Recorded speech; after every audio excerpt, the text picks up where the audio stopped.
죄송합니다. 오늘로 문 닫습니다. 박문수는 떨리는 손으로 폐업 안내문을 붙였다. 2025년 1월 15일, 47년 만에 마지막 날이었다. 아침 7시, 평소 같으면 벌써 국물 끓이는 냄새가 가게를 가득 채웠을 시간인데 오늘은 조용했다. 텅 빈 테이블 6개가 그를 비웃는 것 같았다. 저 3번 테이블, 20년 전 고3 수험생이던 딸아이가 야식 먹으러 와서 아빠, 떡볶이가 세상에서 제일 맛있어라고 했던 자리다. 4번 테이블은 아내가 장사 끝나고 앉아서 오늘 손님 많았네, 여보라며 웃던 곳이다. 5번 테이블엔 30년 단골 박 여사가 오늘 파 빼주세요 하면 이미 빼서 내놨던 기억이 있다. 그런데 최근 한 달 손님은 하루 서너 명뿐이었다. 떡볶이 한 접시 5,000원. 원가만 3,800원인데 말이다. 떡값이 2배로 올랐고 고춧가루 값도 장난이 아니었다. 배달앱 수수료는 12%씩이나 떼어갔다. 음식물 쓰레기 수거비는 할증되었고 전기세는 작년 대비 2배였다. 장사를 해도 적자였다. 하루 벌어서 하루 까먹는 게 아니라 하루 벌어서 이틀치를 까먹는 장사였다. 사장님, 진짜 문 닫으세요? 20년 단골 김 선생이 헐레벌떡 뛰어왔다. 숨을 헐떡이며 문수를 바라봤다. 3일 전 그는 메뉴판을 보다가 가격 너무 올랐네요라며 돌아섰던 사람이다. 문수는 천천히 고개를 끄덕였다. 미안합니다, 김 선생님. 이제 정말 한계입니다. 김 선생의 눈이 붉어졌다. 아니, 사장님. 제가 그때 그런 말해서 제 잘못인가요? 제가 너무 심하게 말했나요? 문수는 손을 저었다. 아닙니다. 선생님 잘못이 아닙니다. 다만 시대가 변했을 뿐이죠. 김 선생은 주머니에서 10,000원짜리 2장을 꺼냈다.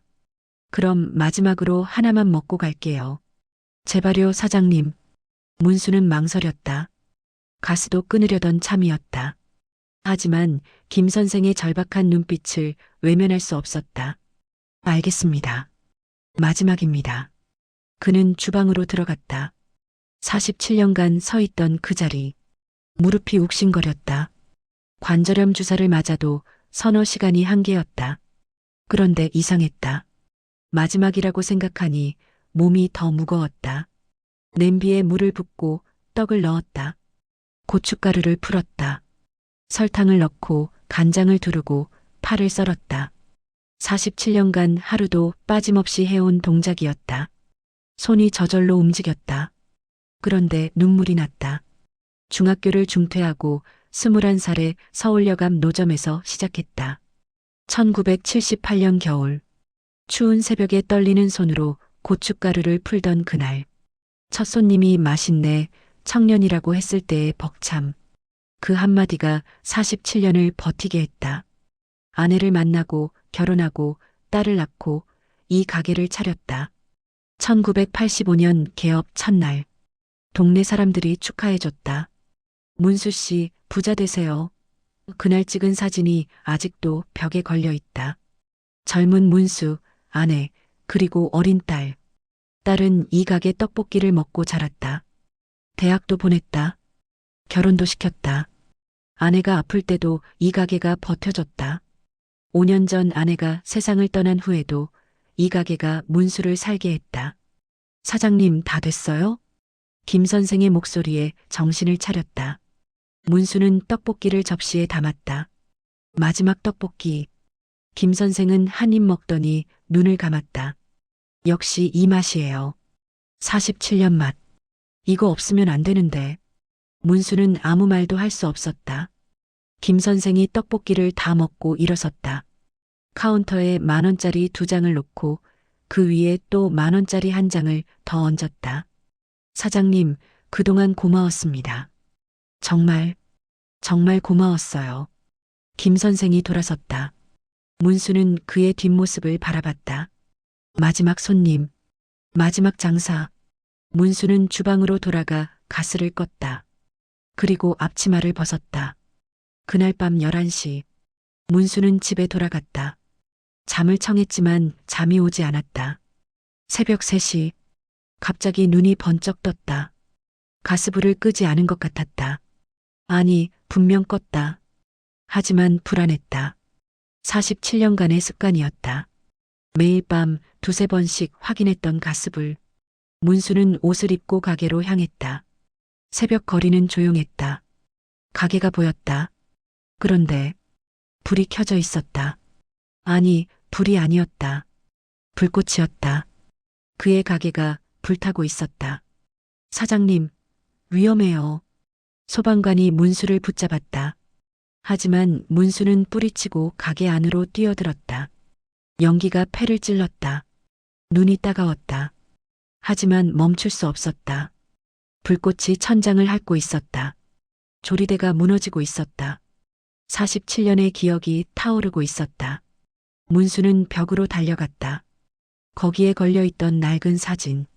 1985년 개업 첫날 아내와 어린 딸과 함께 찍은 그 사진. 액자가 뜨거웠다. 하지만 문수는 움켜쥐었다. 손바닥이 타들어가는 것 같았다. 사진을 품에 안는 순간 뒤에서 굉음이 들렸다. 쾅! 낡은 튀김기가 폭발했다. 충격파에 문수는 뒤로 튕겨나갔다. 몸이 공중에 떴다가 바닥에 강하게 부딪혔다. 무릎이 먼저 땅에 닿았다. 뼈가 부서지는 소리가 들렸다. 으악! 비명을 지르며 쓰러졌다. 소방관들이 달려왔다. 문수를 끌어냈다. 구급차에 실렸다. 사이렌 소리가 울렸다. 문수는 품에 안은 사진을 내려다봤다. 액자 유리는 깨졌지만 사진은 무사했다. 아내가 웃고 있었다. 딸도 웃고 있었다. 그리고 젊은 자신도. 여보, 미안해. 가게를 지키지 못했어. 눈물이 흘렀다. 그리고 정신을 잃었다. 병원 침대에서 깨어났을 때 창밖은 밝았다. 오후 2시, 딸이 침대 옆에 앉아 있었다. 눈이 퉁퉁 부어 있었다. 아빠, 정신 드세요? 여기가 어디냐? 병원이에요. 아빠, 왜 그러셨어요? 불났는데 왜 들어가셨어요? 딸이 울먹였다. 문수는 천천히 몸을 일으켰다. 무릎에 깁스가 되어 있었다. 온몸이 쑤셨다. 가게는 다 탔어요. 아무것도 안 남았어요. 문수는 눈을 감았다. 47년이 사라졌다. 딸이 조심스럽게 말했다. 아빠, 의사 선생님이 그러시는데 무릎 상태가 심각하대요. 인대가 끊어지고 연골도 많이 닳았대요. 수술해야 한대요. 수술? 네. 인공관절 수술. 안 하시면 앞으로 걷기도 힘들다고. 문수는 한숨을 쉬었다. 얼마나 드는데? 500만 원이요. 500만 원. 문수는 허탈하게 웃었다. 통장에 남은 돈은 200만 원. 가게도 없는데 무슨 돈으로 수술을 하나. 보험은요? 딸이 고개를 저었다. 아빠, 화재보험 들으셨어요? 아니.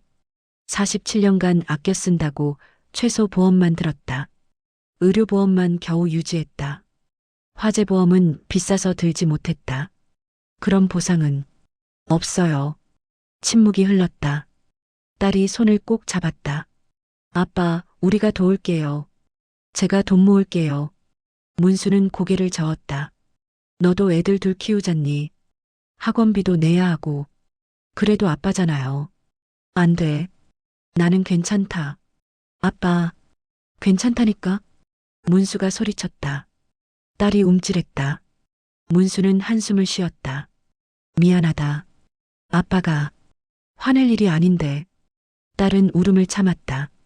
아빠, 그럼 어떡해요? 수술 안 하시면 진짜. 알아.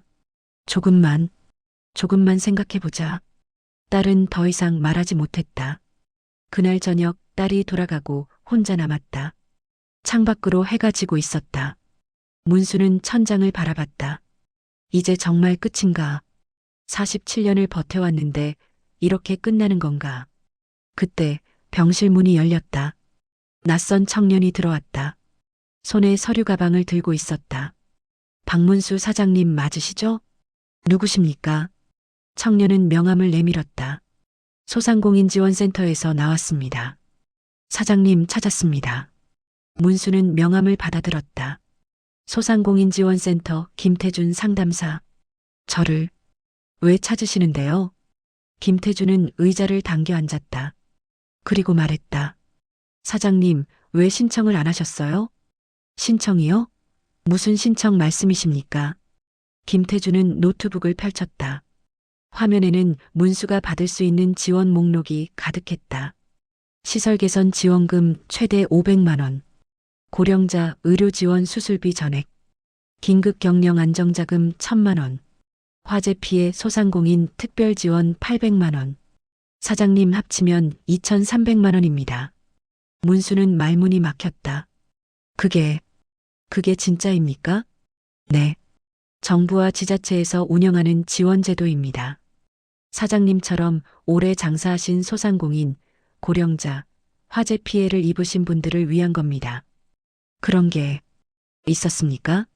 문수는 충격을 받았다. 47년 장사하면서 한 번도 들어보지 못한 이야기였다. 김태준은 고개를 끄덕였다. 네. 그런데 신청률이 너무 낮아요. 특히 고령 사장님들은 이런 제도가 있는지 모르시는 경우가 많습니다. 저희가 직접 찾아다니는 이유가 그겁니다. 그럼 저도 받을 수 있다는 겁니까? 네. 근데 문제가 하나 있습니다. 문수는 긴장했다. 뭡니까? 신청 기한이 있어요. 화재 발생 후 30일 이내에 신청해야 합니다. 지금 15일 지났어요. 15일 남았습니다. 15일. 네. 그리고 서류가 복잡합니다. 사업자 등록증, 매출 증명, 세금 납부 내역, 화재 원인 규명서, 의료진단서. 준비할 게 많아요. 김태준은 서류 뭉치를 꺼냈다. 두툼한 서류였다. 문수는 그것을 받아들었다. 그런데 글자가 흐려 보였다. 돋보기를 꺼내 읽어내려갔다. 신청 요건, 증빙 서류, 사업자 등록증 사본, 매출 증명. 이해할 수 없는 용어들 뿐이었다. 이걸 제가 할 수 있을까요? 문수의 목소리가 떨렸다. 중학교 중퇴, 평생 떡볶이만 끓였다. 컴퓨터는커녕 스마트폰도 자식들이 강제로 쥐어준 것이다. 문자 보내는 것도 딸에게 물어봐야 했다. 김태준은 문수의 손을 잡았다. 사장님, 제가 옆에 있잖아요. 하나씩 천천히 하면 됩니다. 하지만 사장님, 포기하시면 안 됩니다. 47년 버티신 분이잖아요. 그 말에 문수는 멈췄다. 47년. 그렇다. 47년을 버텼다. 문수는 떠올렸다. 1978년 겨울. 서울역 노점 첫날. 떨리는 손으로 고춧가루를 풀 때 옆 노점 아저씨가 말했다. 총각, 겁먹지 마. 내가 가르쳐 줄게. 그 아저씨 덕분에 시작할 수 있었다. 지금도 그때와 같았다. 누군가 손을 내밀고 있었다. 알겠습니다. 해보겠습니다. 김태준은 환하게 웃었다. 좋습니다. 그럼 내일부터 시작할까요? 내일? 저 아직 병원에. 퇴원하시면 바로 시작해야 해요. 15일밖에 안 남았으니까요. 문수는 고개를 끄덕였다. 다음 날 퇴원했다. 목발을 짚고 나왔다. 김태준이 차를 대기시켰다. 어디로 갑니까? 일단 구청부터 가야 합니다. 사업자 등록증 사본 떼야 해요. 구청에 도착했다. 민원실은 사람들로 붐볐다. 번호표를 뽑았다. 147번. 현재 108번. 1시간을 기다렸다. 무릎이 욱신거렸다. 하지만 참았다. 드디어 순서가 왔다. 창구 직원에게 신분증을 냈다. 사업자 등록증 사본 발급 부탁드립니다. 직원이 컴퓨터를 두드렸다. 그런데 표정이 굳어졌다. 사장님, 사업자 등록증이 정지 상태네요. 네. 세금 체납 때문에 정지됐어요. 이거 해결 안 하시면 서류 발급 안 됩니다. 문수는 당황했다. 체납이요? 얼마나 밀렸는데요? 120만 원이요. 내일까지 납부하셔야 정지가 풀립니다. 120만 원. 통장 잔고 200만 원. 병원비로 이미 80만 원 나갔다. 남은 돈 120만 원. 그나마 생활비로 써야 했다. 김태준이 옆에서 말했다. 사장님, 이거 해결 안 하면 지원금 신청 자체가 안 돼요. 알겠습니다. 구청을 나왔다. 문수는 한숨을 쉬었다. 120만 원. 어떻게 해야 하나? 김태준이 조심스럽게 물었다. 가족분께 도움 받으실 수는 안 됩니다. 딸도 힘듭니다. 그럼 문수는 생각했다. 집에 뭔가 남은 게 있을까? 팔 수 있는 게 그때 떠올랐다. 아내의 은반지. 그날 밤 집에 돌아가 서랍을 뒤졌다. 맨 아래 작은 상자가 있었다. 열었다. 은반지 한 켤레. 결혼 30주년 때 아내에게 선물한 것이다. 아내는 그걸 끼고 세상을 떠났다. 장례 후 문수가 간직하고 있었다. 여보, 미안해. 이거 써야겠어. 다음 날 새벽 5시 금은방 문이 열리자마자 뛰어갔다. 반지를 내밀었다. 이거 얼마 받을 수 있습니까? 금은방 주인이 저울에 올렸다. 130만 원 드릴게요. 그렇게 해주십시오. 사장님, 이거 추억 있는 물건 아니에요? 다시 생각해 보세요. 문수는 고개를 저었다. 추억은 가슴에 있습니다. 이건 이제 쓸 때가 온 겁니다. 돈을 받아 구청으로 달려갔다. 세금을 납부했다. 사업자 등록증 정지가 풀렸다. 사본을 발급받았다. 김태준이 엄지를 치켜 세웠다. 사장님, 첫 관문 통과하셨어요. 하지만 이제 시작일 뿐이었다. 서류를 하나씩 모으기 시작했다. 은행에 가서 매출 증명을 뗐다. 세무서에 가서 납세 증명을 받았다. 병원에 가서 의료 진단서를 발급받았다. 하지만 가장 큰 문제가 남아 있었다. 화재 원인 규명서. 소방서에 전화했다. 화재 원인 규명서 발급 부탁드립니다. 발급에 일주일 걸립니다. 일주일이요? 더 빨리 안 됩니까? 죄송합니다. 조사 절차가 필요해서요. 전화를 끊었다. 김태준이 난감한 얼굴로 말했다. 사장님, 남은 기한이 7일인데. 알고 있습니다. 일주일이면 시간이 너무 빠듯해요. 문수는 생각했다. 그냥 기다릴 수는 없었다. 소방서에 직접 가봅시다. 네. 부탁해 봅시다. 사정을 말하면 이해해 주실 겁니다. 소방서에 도착했다. 담당자를 만났다. 사정을 설명했다. 15일밖에 안 남았습니다. 제발 좀 빨리 해주실 수 없습니까?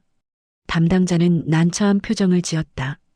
사장님, 저희도 절차가 있어서요. 조사관이 현장 가서 확인해야 하고, 보고서 작성해야 하고. 제발입니다. 이거 못 받으면 지원금을 못 받아요. 47년 장사한 게 하루아침에 날아갔습니다. 제발. 문수는 고개를 숙였다. 평생 누구에게 빌어본 적 없었다. 하지만 지금은 달랐다. 살기 위해서는 무릎도 꿇을 수 있었다. 담당자는 한숨을 쉬었다. 알겠습니다. 제가 조사관한테 얘기해 볼게요. 최대한 빨리 처리해 드리겠습니다. 고맙습니다. 정말 고맙습니다. 3일 뒤 화재 원인 규명서가 나왔다. 노후 전기시설로 인한 합선. 문수는 서류를 받아들고 울었다. 이제 모든 서류가 모였다. 김태준이 점검했다. 사장님, 다 모았어요. 이제 제출만 하면 됩니다.